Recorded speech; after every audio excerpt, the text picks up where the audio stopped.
Good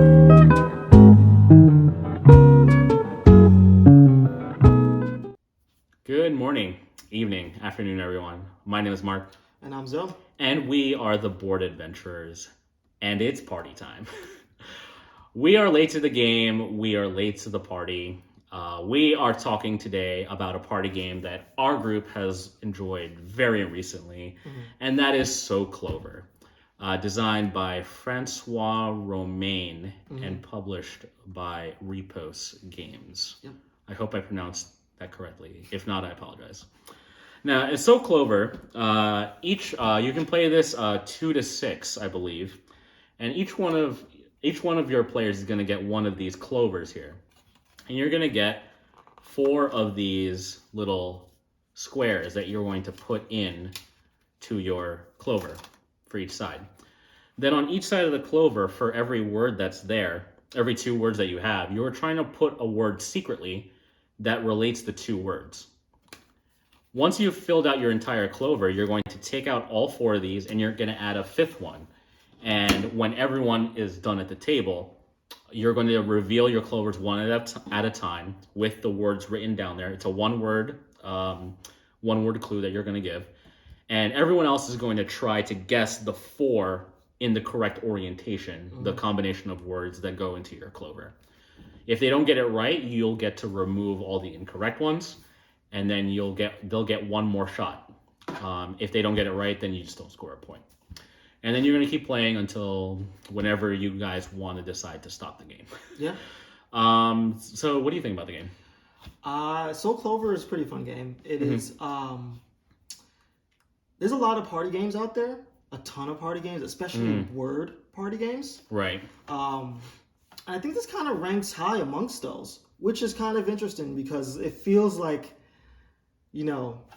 what more can you do with word party games, right? Right. It's kind of like it almost felt like it reached its limit and it's just kind of reiterating on everything, they've already done.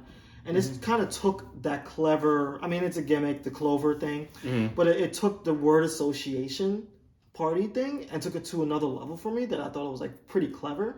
And it works. It's so clever. It's there you go. It's so clever. Yeah, exactly. But it works. Yeah. It's a fun. It's one of those kind of you're laughing at the table. Right. Trying to think how other people think, associating words together. It really works, and pun intended, so clever. Yeah. Like what I like about this game a lot is that the words on some of these are they're not common words. Like you'll get here like accessory and butterfly. And sometimes you're like, I don't know how to relate the 2 of those. You might be like brooch or something. But sometimes you'll get some crazy words like ramp and accessory. And you'll just have no idea how to relate the 2. But that's something that's great about it. Is because sometimes like you don't want words that are just that easy. No, exactly. And if for those 2 words, I would put Butterfree, by the way. I don't think you can put butter, though. Butterfree? The Pokemon. Oh, free. You put free. Yeah, Butterfree. The Pokemon. Oh, which one? Accessory and butter? Yeah, accessory and butterfly, because it's a Pokemon. You can accessorize a Pokemon.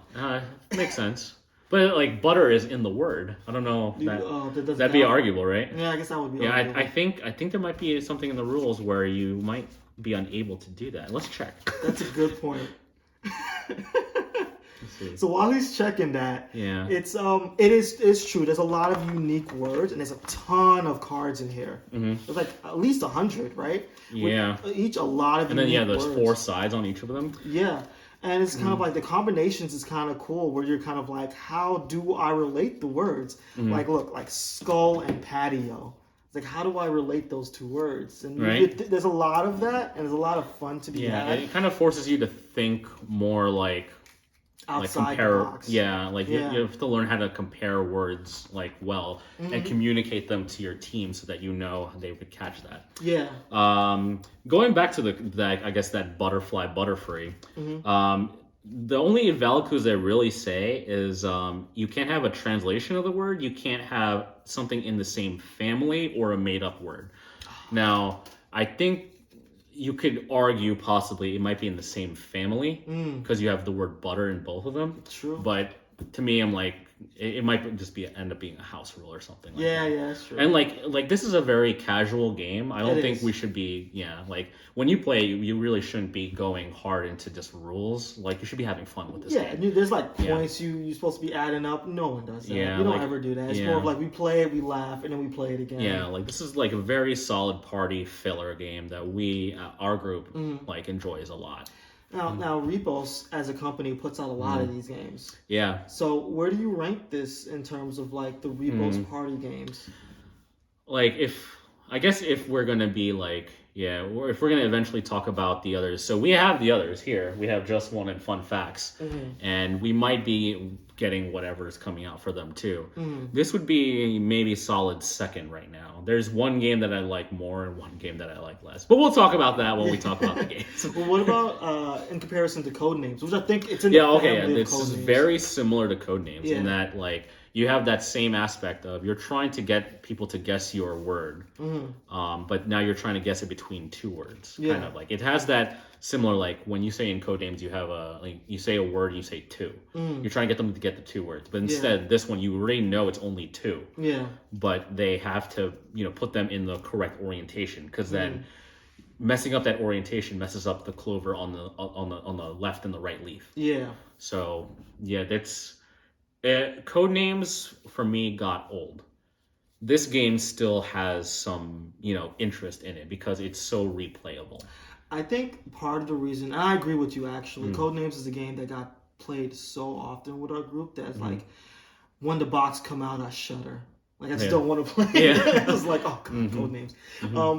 Part of this, which is why part of this game that works better than Codenames is there's more laughter, it's more humorous, and I think that goes a long way. So it beats out Codenames in that way, where it's just kind of like it's fun because we're all laughing at the table together. Right, and like one thing in Codenames that I didn't really like as I played on was that a lot of times, if you're the person that's giving the clues, you're kind of like you're always interacting with the board and the players. Yeah. But if you're a normal player on the team trying to guess, you might be waiting, 5 to 10 minutes for somebody to, give you a word for a clue.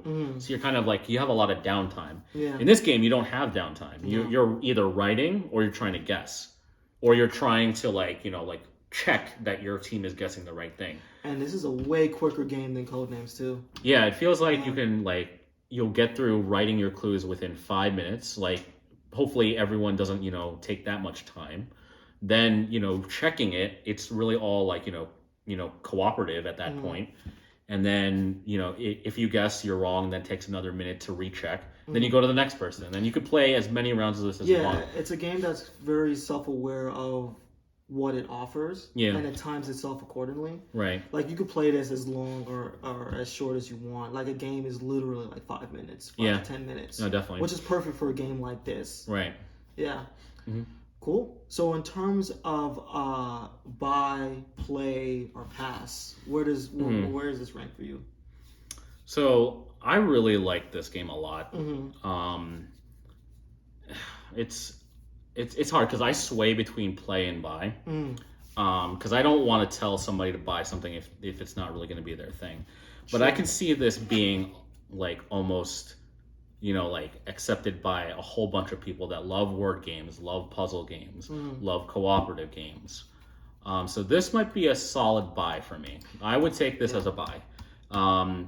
If you like word games, if you like, maybe like a filler, like a nice filler game that's not going to take you an hour to play at a time. This you can finish this in half an hour if you tried. If you like games where it's you like thinking of words and try to be creative, and then seeing if you meld with people in terms of how much you you and I are on the same page, then you're definitely going to like this game. If not, then it's definitely play it at the very least to see if you want to play. But to me, I think this is a very solid buy. Yeah. For us, it's any recommendation comes with caveats, right? Yeah. So it's kind of if you have a group that likes party games, and that's important, then this is a buy. If you have a group that likes word games, because this game really is... The fun in this game is based off of who you're playing with. If you have a bunch of players that don't like word games, that don't like party games, this game is not going to be fun. Yeah. It really depends on the group. So if those two caveats, this is a buy. you don't have those two things, then this is at minimum play. But for me like personally, this is a straight up buy. Yeah, I would agree with you. Yeah. I think this would fit a lot of normal, like, non-heavier groups. Yeah. Where they 100%. like lighter games. They like something where it's like it might not take too much effort in trying to think about how to, make moves and play something. Yeah. And even for heavier gamers, like sometimes I would say that I'm someone that likes playing heavier games more. Yeah, yeah. And I like this as like almost like my like palate cleanser in between. Yeah, if you like filler games, Yeah. then this is the perfect filler game because of it's as long or as short as you need it to be. Yeah. No. Solid. Yeah. Cool. Yeah. So 2 buys from us. Yeah. Cool. So Clover, and that's what it is. Yeah. All right. See you on the next one. Yeah. Have a good one.